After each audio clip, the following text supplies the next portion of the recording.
Bag ধরার আগে হাতছানি টেস্ট করে নিতে হয়। আসসালামু আলাইকুম everyone, welcome to our new blog. Good morning. আজকে আমরা সকাল সকাল ঘুম থেকে উঠে চলে যাচ্ছি লোটে টাওয়ারে। লোটে অ্যাকোয়ারিয়াম দেখব, লোটে টাওয়ারের ওপরে যাব, এরপর সেখান থেকে নেক্সট প্ল্যান করব। So see you on there. প্রতিটা সাবওয়ে স্টেশনেই সাবওয়ের রুট ম্যাপ রয়েছে। কেউ চাইলে সেখানে ফিজিক্যালি গিয়ে সার্চ করে দেখে নিতে পারে পুরো রুটটা, আবার আমার মতো কেউ চাইলে মোবাইল অ্যাপটা ডাউনলোড করে নিতে পারে। সেখানে দুটো লোকেশনের নাম দিয়েই একটা ডিপার্চার প্লেস আর আরেকটা অ্যারাইভাল প্লেস দিলেই খুব সুন্দরভাবে চলে আসবে যে আমরা কতক্ষণ সময়ের মাঝখানে সেখানে পৌঁছে যেতে পারবো, আর নিচে আসবে ফেয়ারটা।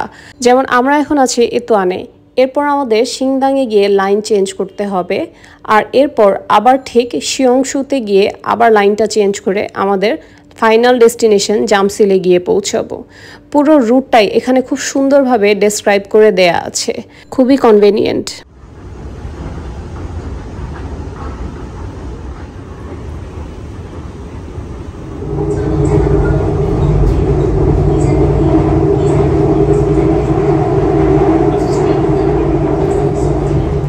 জামসিল সাবওয়ে স্টেশনে পৌঁছাতে আমাদের ঠিক অ্যাপের মতো 35 মিনিটস প্লাস লাগলো, আর এটার আন্ডারগ্রাউন্ড দিয়ে ডিরেক্টলি কানেক্টেড টু লোটে ওয়ার্ল্ড মলে। আর তাই খুব সুন্দরভাবে আমরা সাবওয়ে থেকে নেমে লোটে ওয়ার্ল্ড মলে ঢুকে গেলাম। লোটে ওয়ার্ল্ড মলে ঢুকতেই আমরা সামনে বিশাল বড় স্ক্রিন দেখতে পেলাম, আর তার পাশেই হচ্ছে একটা লিফট। লিফটটা বারবার করে মেনশন করার কারণ হচ্ছে এটা খুবই ইউনিক ডিজাইনের, আর ওপর থেকে পুরো মলটা এত সুন্দরভাবে ফোকাস করছে এই লিফটটাকে, যেটা দেখতে আসলেই অসাধারণ লাগে। লাস্টটা হচ্ছে এ পর্যন্ত, যে পর্যন্ত কিনা মানুষের হাত যায় এ পর্যন্ত। এরপর পুরাই ফাঁকা, এ পর্যন্ত গ্লাস, এরপর পুরাটা ফাঁকা এবং লিফট ওভাবেই ওঠানামা করে।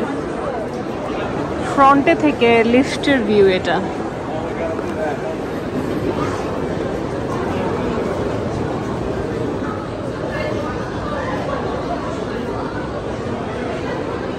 লোটে মলটিতে সব ধরনের বড় বড় ব্র্যান্ডই আছে। যেমন আমি এখন এসেছি ডিওরের ব্র্যান্ডের সামনে। এখানে সবগুলো স্কিন কেয়ারের প্রোডাক্ট এবং প্রত্যেকটাই এক একটা টেস্টার। আমরা সবাই জানি যে ডিওরের কত এক্সপেন্সিভ এক একটা প্রোডাক্ট, আর এখানে আছে সব ধরনের মেকআপ প্রোডাক্ট, ফাউন্ডেশন থেকে শুরু করে লিপস্টিক। অনেকেই আমি দেখি যে এখানে এসে জাস্ট টেস্টারগুলো ইউজ করে মেকআপ করে আবার চলে যায় চার্জার নিজের কাজে। এই জিনিসটা আমি প্রচুর অহরহ দেখেছি, কিন্তু খুব কম মানুষই আমরা ভেতরে দেখি যে পারচেস করছে। আর ঠিক তার পাশেই এই পোর্শনটা হচ্ছে পারফিউমের পোর্শন। খুব সুন্দর করে ডেকোরেট করা পুরো ডিওরের এই শোরুমটি। খুব অদ্ভুত লাগে দেখতে যে এত এক্সপেন্সিভ প্রোডাক্ট মানুষ এভাবে ইউজ করছে। আমি প্রথমে দেখে ভেবেছিলাম এখানে একটি লোক এভাবে পড়ে আছে, কিন্তু কেউ তাকে সাহায্য করছে না। কিন্তু পরবর্তীতে দেখে বুঝতে পারলাম এটি একটি ডল। তবে কি নিখুঁতভাবেই না তৈরি করা হয়েছে এই ডলটিকে, হাতের রগগুলো পর্যন্ত দেখা যাচ্ছে। তাই এটিকে মানুষ ভেবে ভুল করে ফেলাটা খুবই স্বাভাবিক।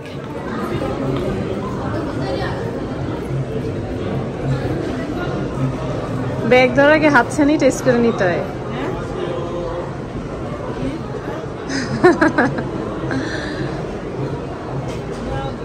এই পুরো মলটা ঘুরে যেটা বুঝতে পারলাম, মলটির গ্রাউন্ড ফ্লোরটা হচ্ছে সাবওয়ের সাথে কানেক্টেড, আর এরপর first floor and second floor, এই দুটো ফ্লোরে যত ধরনের বড় বড় ব্র্যান্ড আছে, যেগুলো রিনোন ব্র্যান্ড এবং তাদের নিজস্ব শোরুম দরকার, বিশাল বড় করে সেই শোরুমগুলো দেয়া আছে।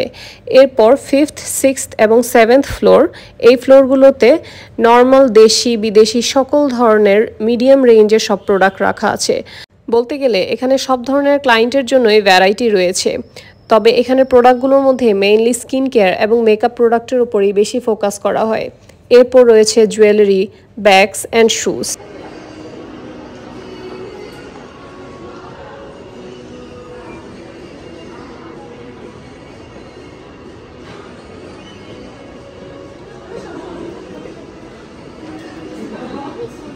এরপরেই আমরা চলে আসলাম ঠিক তার পাশের বিল্ডিংটাতেই, যেটা কিনা সোল স্কাই টাওয়ার। এটাকে লোটে ওয়ার্ল্ড টাওয়ারও বলা হয়। এটা পৃথিবীর ৬ষ্ঠতম টলেস্ট বিল্ডিং হিসেবে পরিচিত, যার ফ্লোর হচ্ছে 123 তলা আর টোটাল মিটার হচ্ছে 555 metre.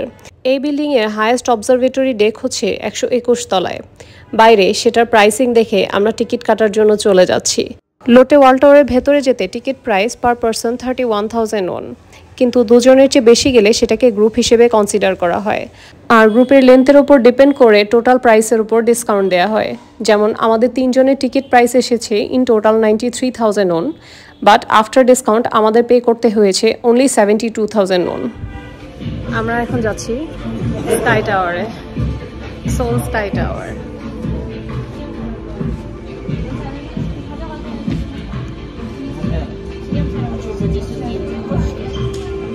Three people. Three? Do you want to take a picture? Yeah.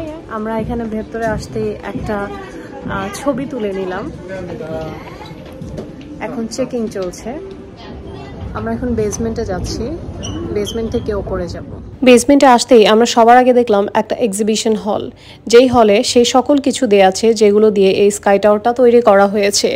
সেখানে রড থেকে শুরু করে কিভাবে এই স্কাই টাওয়ারটা কতটুকু প্রেশার উপর দাঁড়িয়ে আছে এবং টোটাল মডেল, এটা হচ্ছে সেই মডেলটা যে টোটাল 2টা বিল্ডিং পাশাপাশি মাঝখানে কয়েকটা ফ্লোর দিয়ে কানেক্টেড আছে। আর এখানে হচ্ছে কিছুটা ভিজুয়ালাইজেশন যেটা কিভাবে করা হয়েছে। এটা হচ্ছে সোল স্কাই টাওয়ারের অ্যাকচুয়াল পিলার, যার মাঝের কিছুটা অংশ ঢালাই করেনি, যেন ভেতরের রডগুলো ঠিক মতোভাবে দেখা যায় যে ঠিক কতগুলো রড এক একটা পিলারে এই স্কাই টাওয়ার তৈরি করতে দরকার হয়েছে। আর এটাকেও এক্সিবিশন হলের মাঝখানে গ্লাস দিয়ে আটকিয়ে রাখা হয়েছে দেখানোর জন্য। আমরা বেসমেন্টে আছি লটে ওয়ার্ল্ড টাওয়ারে। এখান থেকে আমরা উপরে যাব, কিন্তু তার আগে কিছু ছবি, কিছু ভিডিওস নিয়ে নিব। যারা এই লটে ওয়ার্ল্ডটা ঘুরতে আসবেন তারা অবশ্যই কয়েকটা জিনিস মাথায় রাখবেন, তা হচ্ছে এই লটে ওয়ার্ল্ডটা ঘুরতে সারাটা দিন সময় চলে যায়, তাই অবশ্যই হাতে সময় নিয়ে আসবেন। আর লটে ওয়ার্ল্ড টাওয়ার টিকিট কাটার পর উপরে যাওয়ার আগে এখানে যে এক্সিবিশন হলগুলো আছে সেগুলো ভালো করে দেখে যাবেন, কারণ অনেকেই আবার ধারণা করে থাকে ফেরত আসার সময় আমরা সেম রুট দিয়ে আসব এবং তখন দেখব এগুলো, কিন্তু আসলে তা হয় না। তখন টোটালি সেপারেট একটা সেকশন দিয়ে বের করে নিয়ে যাওয়া হয়।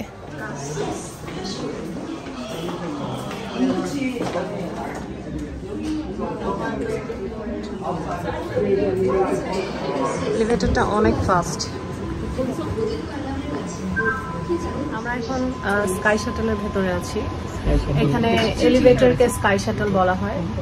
খুব ফাস্টেস্ট ওয়েতে এটা উপরে চলে যায় কোনো কিছু বোঝার আগে, এই আশেপাশের ভিউগুলা দেখতে দেখতে।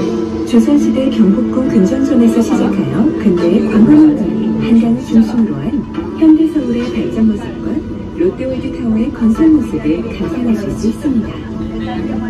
In the footsteps of Seoul's transformation into a modern city, beginning with Kunjeongjun Hall at Gyeongbokgung Palace, built during the Joseon Dynasty, and onto Gwanghwamun Street in the Han River during the early modern times. Not only that, you can watch how Lotte World Tower was built as well.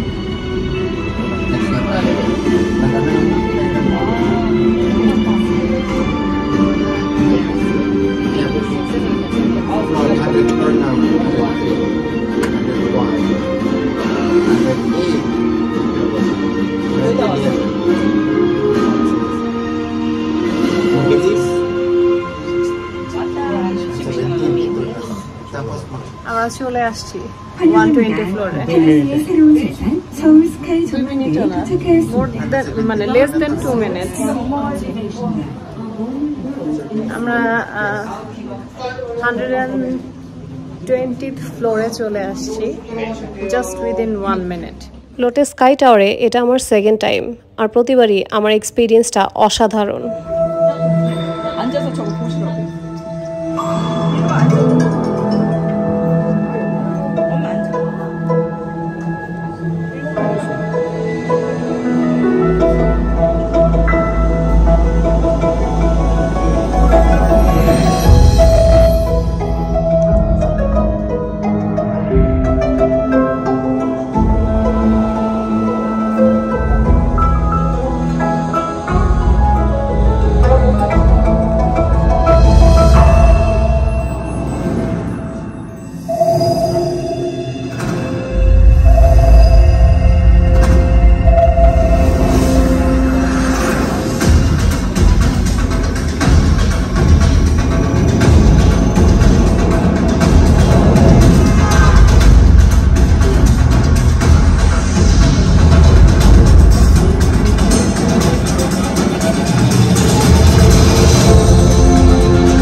এই অসাধারণ ইন্ট্রোডাকশনের থ্রুতেই শুরু হলো আমাদের আজকের যাত্রা।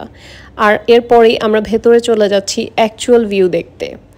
আমি নিঃসন্দেহে বলতে পারবো যতটা কিনা ক্যামেরায় দেখেছি বা ক্যামেরায় উঠেছে ঠিক তার থেকে হাজারো গুণে বেশি সুন্দর অ্যাট অ্যাকচুয়াল ভিউ। আমি অবশ্যই সবাইকে রেকমেন্ড করব যারাই সোলে আসবে তারা একবার হলেও যেন এই এক্সপিরিয়েন্সটা উপভোগ করে যায়, কারণ এটা যতটা কিনা ভিডিওতে দেখতে সুন্দর তার থেকে হাজারো গুণ বেশি সুন্দর খালি চোখে নিজ চোখে দেখতে।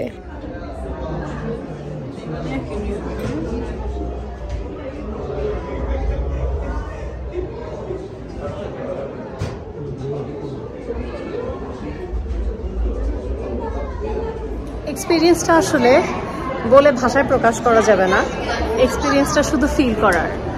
যেভাবে আমরা লিফটে উঠলাম জাস্ট উইদিন 1 মিনিটের মধ্যে আমাদেরকে 117th ফ্লোরে নিয়ে আসলো ঠিক বেসমেন্ট থেকে। আর যে কালচার এবং হিস্ট্রিটা দেখালো ব্যাকএন্ড থেকে, যে পুরা লিফটের মধ্যে, এবং এর পরবর্তীতে আমাদেরকে একটা মুভির মতো করে দেখিয়ে যে কিভাবে কোরিয়ান কালচার স্টার্ট হয়েছে এবং এরপর কিভাবে কোরিয়ান কালচার আস্তে আস্তে আজকের ডেভেলপড কোরিয়া হয়েছে, এটা শুধুমাত্র আমাদেরকে একটা মুভির থ্রুতে বোঝালো। আর এরপর আমাদেরকে ওপেন করে দিল এই ফুল স্কাই টাওয়ার থেকে ভিউটা, যেটা আপনাদেরকে দেখে। এটা হচ্ছে পুরোটা শহর, কতটা ছোট লাগছে এই স্কাই টাওয়ার থেকে। এখন আমরা লিফট দিয়ে উপরে উঠে যাচ্ছি আরও একটা ফ্লোর, 118th ফ্লোরে। সেখানে আমরা দেখব আরও একটু উপর থেকে, এবং সেখানে একটা গ্লাসের ফ্লোরও আছে, কেউ চাইলে সেই ফ্লোর দিয়ে নিচে তাকাতে পারে।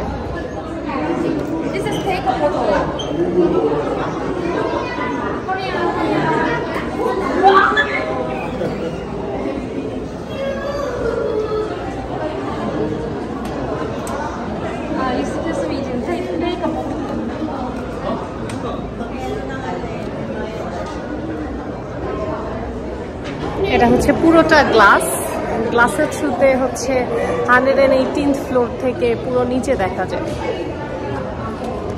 কিছুটা ভয়ঙ্কর, আর যাদের হাইফোবিয়া আছে তারা অবশ্যই ট্রাই করবেন। এই পোর্শনটাতে এক্সপার্ট ছবি তোলারও ব্যবস্থা আছে, কেউ চাইলে ওদের কাছ থেকে ছবি তুলে নিতে পারেন। তবে আমার কাছে মনে হচ্ছিল আমাদের ফোন ক্যামেরা দিয়ে যথেষ্ট ভালো ছবি আসছিল ওদের চেয়ে। শুধু 18th ফ্লোরটাই হচ্ছে গ্লাসের ফ্লোর, চাইলে আপনারা এসে গ্লাস ফ্লোর দিয়ে নিচে দেখতে পারেন, আর এরপর উপরে আর গ্লাস ফ্লোর নেই। এরপরেই আমরা চলে আসলাম 121 তলায়, যেখানে খুব সুন্দর একটা পিয়ানো রাখা আছে, আর অনেকেই এখানে বসে ছবি তুলছে আর কিছুটা পিয়ানো বাজাচ্ছে। এখানে দেখলাম আম্মুও বসে গেল।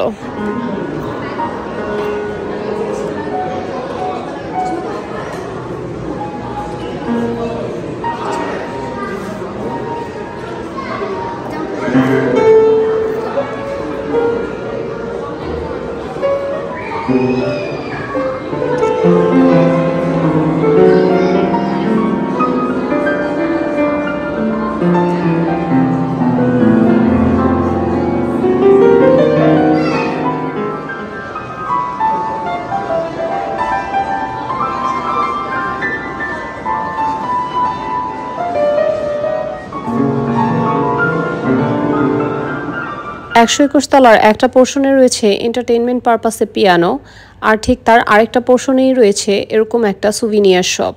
আমি বলবো কম্পারেটিভলি খুব রিজনেবল প্রাইসে এই সুভিনিয়ারগুলো এখানে পাওয়া যাচ্ছে।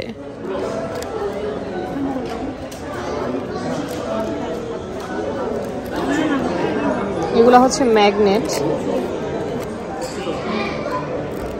এগুলো পেন্সিল, এগুলো কি রিংস,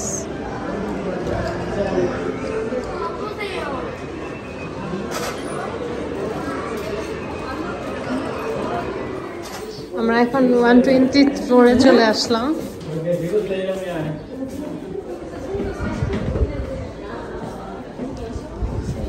আমরা হচ্ছে এখন 120 তলার উপরে, আর এইটা স্কাই টাওয়ারের একমাত্র ফ্লোর যেখান থেকে কিনা উপরের ছাদ দেখা যায়, কারণ উপরে কোনো ছাদ নেই আর প্রচুর বাতাস আছে এখানে।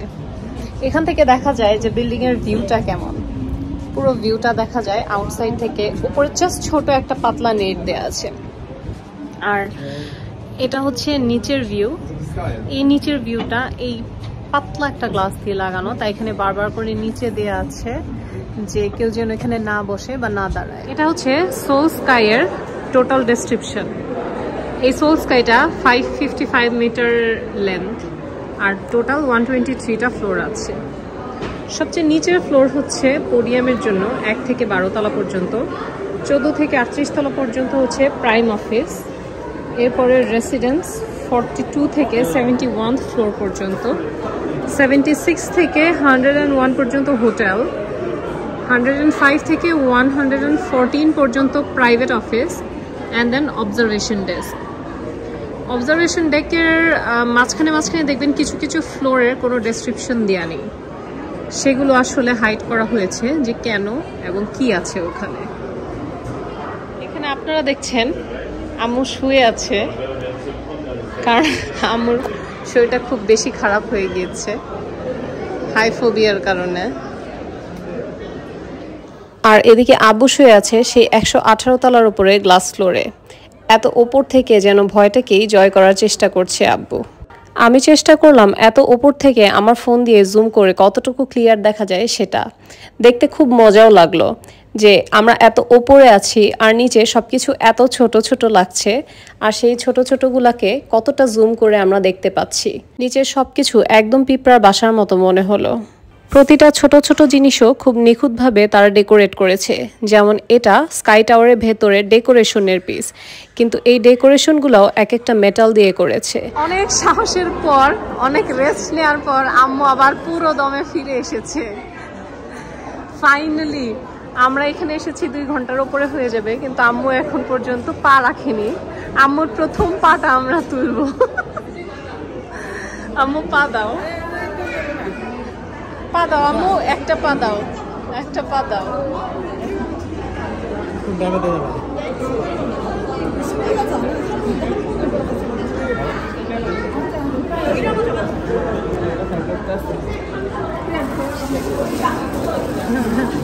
এখন আমরা একটা পা দিয়ে ছবি তুলবো।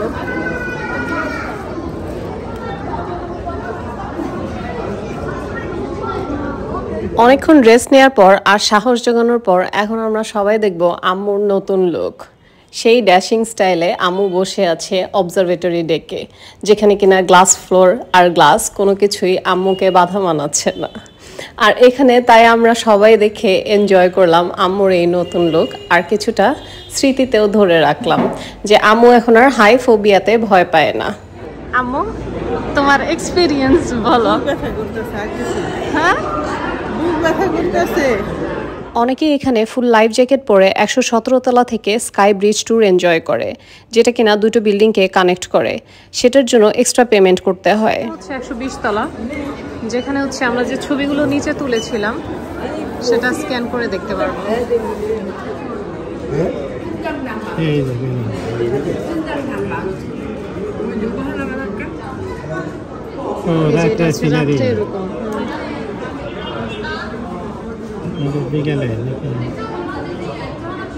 যাচ্ছি 120 তলা থেকে সূর্যটা ডুবে যাচ্ছে সেটার ভিডিও করার জন্য।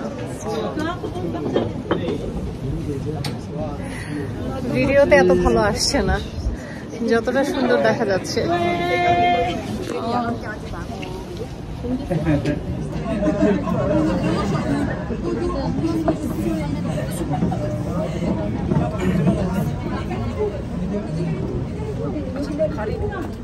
광고 찍고 싶어. 안 보여.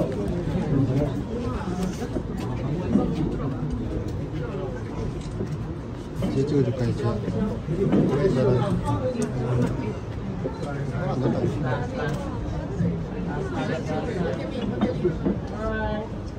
এখানে 122 তলায় একটি কফি শপ আছে, যেখানে কিনা আইসক্রিম বা স্মুদিও পাওয়া যায়। আমি এখানের পিস্তাচিও স্মুদিটা হাইলি রেকমেন্ড করব। আব্বু আম্মু নিয়েছিল স্ট্রবেরি স্মুদি আর আমি পিস্তাচিও স্মুদি। রাতের বেলার সোল স্কাই।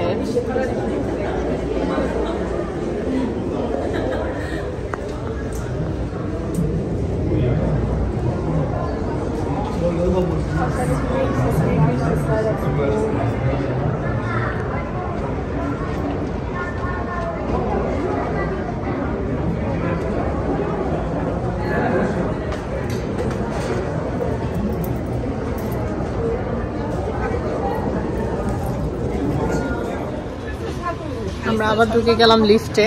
এখন আমরা চলে যাচ্ছি, কিন্তু এই লিফটের ভিউটা আমার খুব ভালো লাগে। জানি না এখন আবার সেই স্টোরি দেখাবে কিনা, বাট আই উইশ। 4살이죠. 5살로 하고 친구. 4살인가? 5살. 4살 차이. হ্যাঁ, স্টোরি দেখাচ্ছি। Good bye story. 아저씨. 삼촌은 삼촌 이만해 12살 차이부터 알아. 아빠.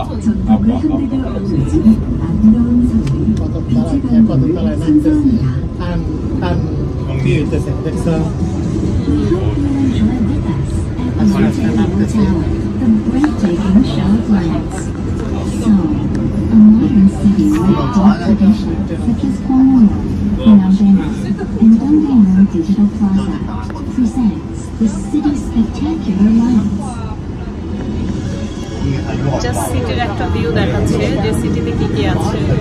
여기가 내가 한국까지 갔는데 아직 있다. 하긴 하는데 덮이긴 하는데 중량을 많이 뽑을 수 있으니까 알맹이는 커졌는데 알맹이 큰 상태에서 আর এর সাথে আমরা চলে আসলাম বেসমেন্ট 1-এ। 하늘 위의 새로운 세상 서울스카이를 찾아주셔서 감사합니다. আমরা 120 ফ্লোর থেকে একদম বেসমেন্টে চলে আসলাম, কানে তালা লেগে যায়।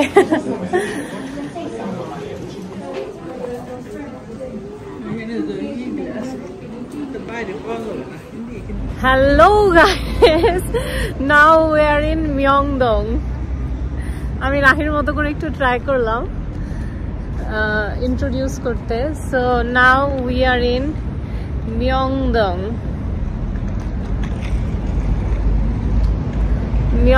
Street.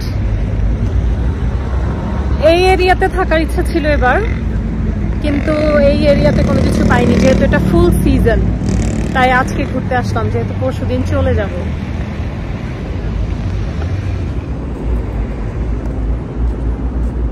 আমরা এখন আছি মিয়ংদং এ। এটা খুবই লাক্সারিয়াস এবং হ্যাপেনিং প্লেস বোথ। এই জায়গাটায় যেটা দেখা যাচ্ছে এটা হচ্ছে মিয়ংদং এর আন্ডারগ্রাউন্ড মার্কেট, আর এই স্ট্রিটটা হচ্ছে মিয়ংদং ফুড স্ট্রিট।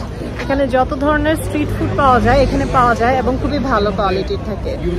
আর এই পুরোটা হচ্ছে মিয়ংদং শপিং এরিয়া। এখানে হোলসেল থেকে শুরু করে লাক্সারিয়াস ব্র্যান্ড পর্যন্ত সবই এখানে পাওয়া যায়।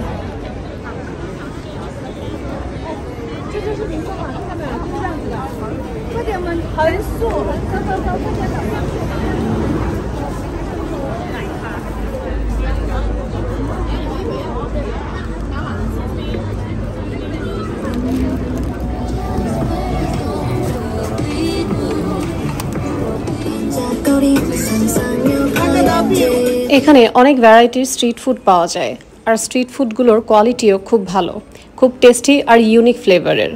এখানে যেসব স্ট্রিট ফুড দেখেছি বা খেয়েছি তার মোস্টলি সি ফুড ছিল, আর এখানে পর্কের সাথে রিলেটেডও কিছু ফুড ছিল যেটা আমরা অ্যাভয়েড করেছি সেই পুরো কার্ডটাই। তবে এখানের স্ট্রিট ফুডের প্রাইসটা আমার অন্যান্য যে কোনো জায়গা থেকেই অনেক বেশি হাই মনে হয়েছে। যেমন এই চিংড়িটা যেখানে কিনা 6 পিস আছে, এটার প্রাইস ছিল 20,000 won।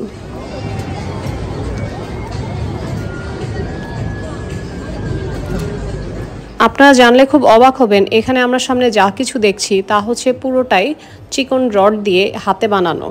এই লোকটা এখানে বসে খুব ধৈর্যের সাথে প্রতিটা জিনিস তৈরি করছে, আর আমরা কিছুক্ষণ হাঁ করে লোকটার স্কিলস দেখলাম। মিয়ংদং ঘুরতে আসছি আর আমার ফোনে একদম চার্জ নেই, তাই আমি একটু মিয়ংদং এনজয় করি।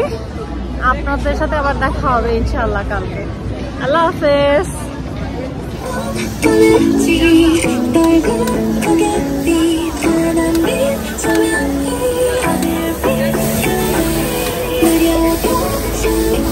Thanks for watching.